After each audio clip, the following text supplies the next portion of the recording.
All right, another season of Inside the Mind of myself, I guess. So I have been thinking about what type of videos I want to make, and I have a few thoughts about this, but I haven't uploaded in a little bit. That is due to my personal life. A lot of things got in the way, and quickly before we jump into the painting, my website is finally live. In case you like my paintings, go check out the prints I'm offering. I don't think I'm gonna have them up all year round, so make sure to grab one as long as they are there. Or if you like these videos and want to support my art, there's no better way than buying a print or even an original. They make quite nice gifts as well. Alright, let's get into it. So firstly, the motive. I first took a motive and I wasn't really happy with it. I just felt like I couldn't really take a picture that I like. Couldn't really work with a reference that I enjoyed. So I ended up by going through old photos of vacations, actually.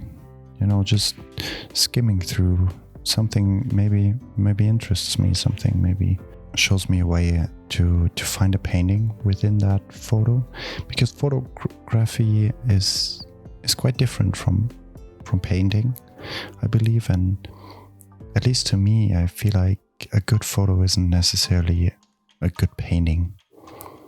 Just choosing it for the sake of painting it often yields not the greatest results for me. But in this case, I didn't really know what to paint.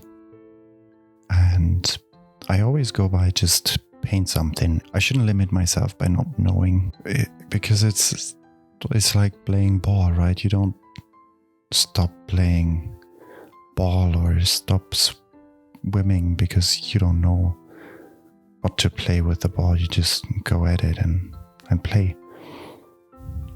I think even though art is very reflective and very demanding on thought processes, it's still a quite physical act. I feel like it's quite interesting for me to rewatch these videos, these time lapses of myself creating, and remember what I've been thinking.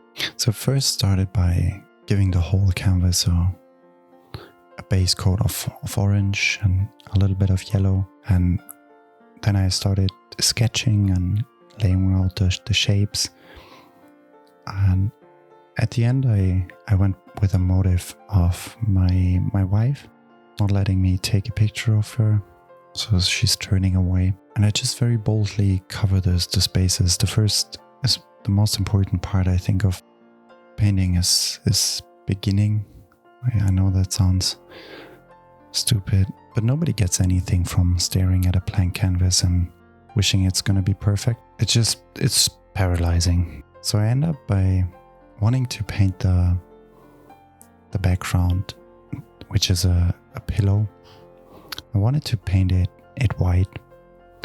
So I start by layering in some wrinkles here and there.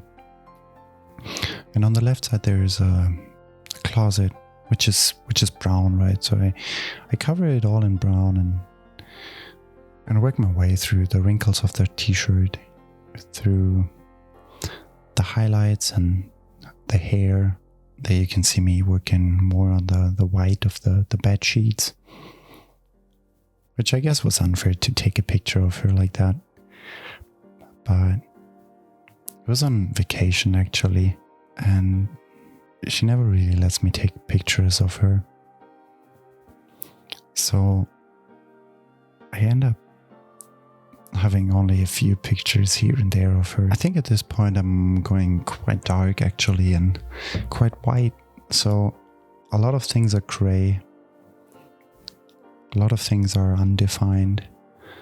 And I'm working on sketching out the outlines again, sketching out the hand, and trying to put in more light, more yellow on the left side of it, which will end up completely transforming my workflow on this one. But that's how I like to work, right? Because I don't see the finished piece before I am finished. Or actually, there was this one quote that I recently stumbled on, and it was something along the line, art is never finished, it only stops in interesting places. And to go further into this, when I started studying art, my professor would always tell me I should fill a canvas. And only recently I've been, I guess, backpedaling or reconnecting with myself before studying art. And I realized I think the pressure that I'm putting on myself to finish an artwork and to fill a canvas and to work on all these different details and is actually, or can be, harming actually to one's art, because it doesn't really give the artwork room to breathe, room to be loose, room to define itself. And supporting by this is actually, I think, the loss of perception, right? Which gives the viewer the feeling of freedom as well, of being part of the painting, and even making things more detailed than they are, and more vibrant, more alive. Because our mind is a very, very interesting thing, and perception is quite a mysterium by itself. How we see things, or how we assume things that aren't really there, but our mind gives us that feeling of that it is there. Actually, today I talked with someone. I once went to an exhibition of children, and the outstanding part was, to me at least, it was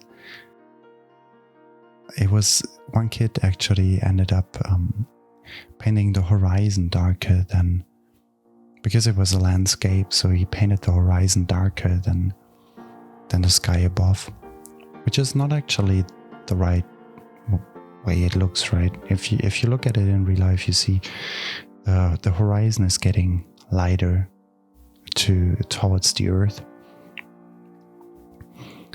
But I completely can relate to it, because I remember thinking like that as well.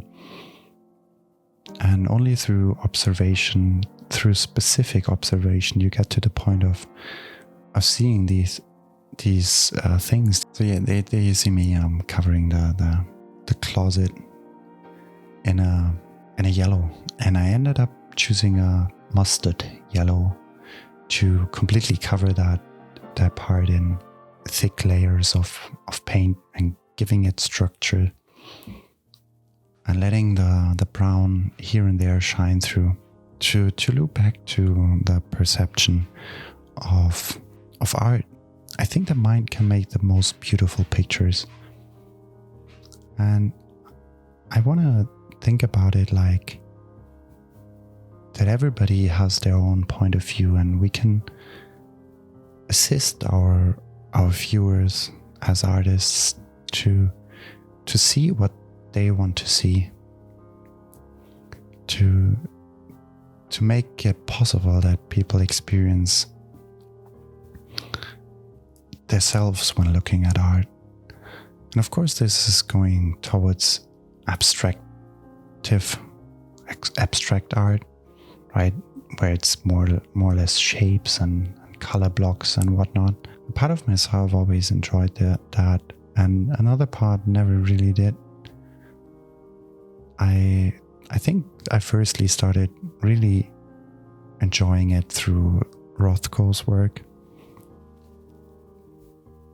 where I realized that his works are astonishing to me. They stopped me in my tracks, and only because I saw them in real life. I never got them when I looked at them through media.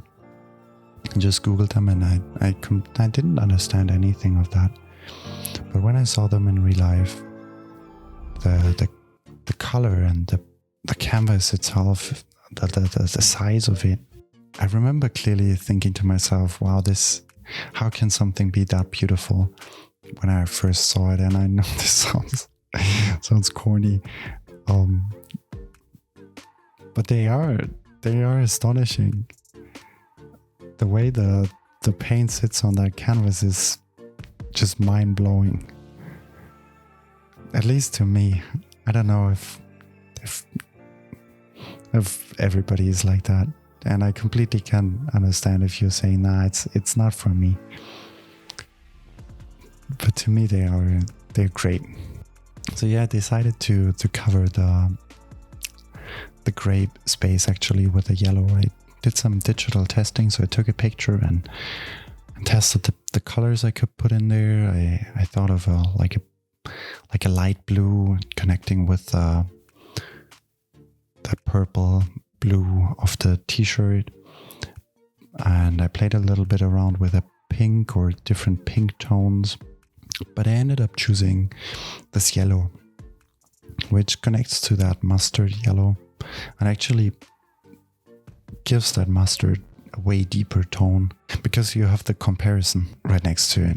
So yeah, that's the finished piece. And in case you like this video format, maybe go check out the first one I did like this. See you soon.